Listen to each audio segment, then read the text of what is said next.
आज बांग्लादेश घुसपैठियों की वापसी को लेकर बीजेपी ने ममता सरकार पर बड़ा हमला बोला। केंद्रीय मंत्री सुकांत मजूमदार ने कहा कि इतने बरसों से घुसपैठिए बंगाल में रह रहे थे, यहां काम कर रहे थे, घूम रहे थे, बंगाल की पुलिस ने इन्हें क्यों नहीं पकड़ा। मजूमदार ने कहा कि एसआईआर की वजह से आज इतना बड़ा सच सामने आ गया। अब यह बात भी समझ में आ रही है कि ममता बनर्जी एसआईआर का विरोध कर क्यों रही हैं।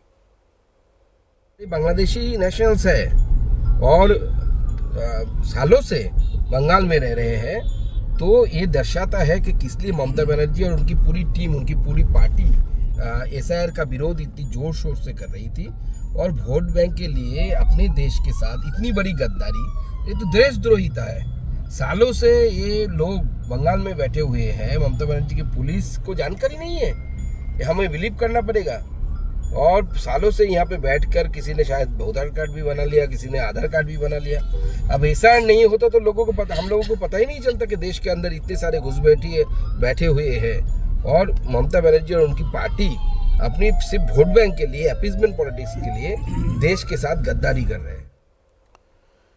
सुकांत मजूमदार ने आरोप लगाया तो तृणमूल कांग्रेस ने भी तुरंत पलटवार किया।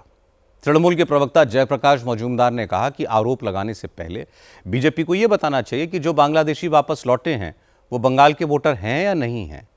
मजूमदार ने कहा कि अगर घुसपैठिए देश में घुसे तो इसकी जिम्मेदारी तो केंद्र सरकार की है, क्योंकि घुसपैठ रोकना केंद्र सरकार का काम है। Who have assembled at the border? Are they voters? Border पर जो लोग जमा हैं, क्या वो वोटर हैं? क्या आपने इसकी जांच की है कि उनके नाम वोटर लिस्ट में हैं? हमें शक है और ये पक्का करना जरूरी है। और सवाल ये है कि अगर वो बांग्लादेश जाने को तैयार हैं, तो पहला सवाल ये है कि अंतर्राष्ट्रीय बॉर्डर पार करके वो भारत के अंदर घुसे कैसे? बॉर्डर की सुरक्षा बीएसएफ करती है, ये अमित शाह के मंत्रालय में आता है।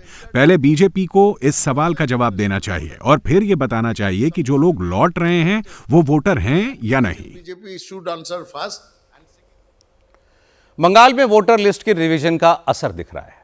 हजारों घुसपैठिए सामान समेटकर बॉर्डर पर पहुंच गए हैं, लेकिन फिर भी ममता बनर्जी की पार्टी एसआईआर का विरोध कर रही है। हैरानी की बात है, एसआईआर का विरोध सिर्फ बंगाल में ही नहीं हो रहा। केरल विधानसभा ने एसआईआर को पोस्टपोन करने का एक प्रस्ताव पास कर दिया। केरल में लेफ्ट फ्रंट की सरकार ने लोकल बॉडी इलेक्शन का हवाला देकर वोटर लिस्ट के रिवीजन को टालने के लिए सुप्रीम कोर्ट में पिटीशन दाखिल कर दी। कांग्रेस ने तो वोटर लिस्ट के रिवीजन के खिलाफ आंदोलन का ही ऐलान कर दिया है।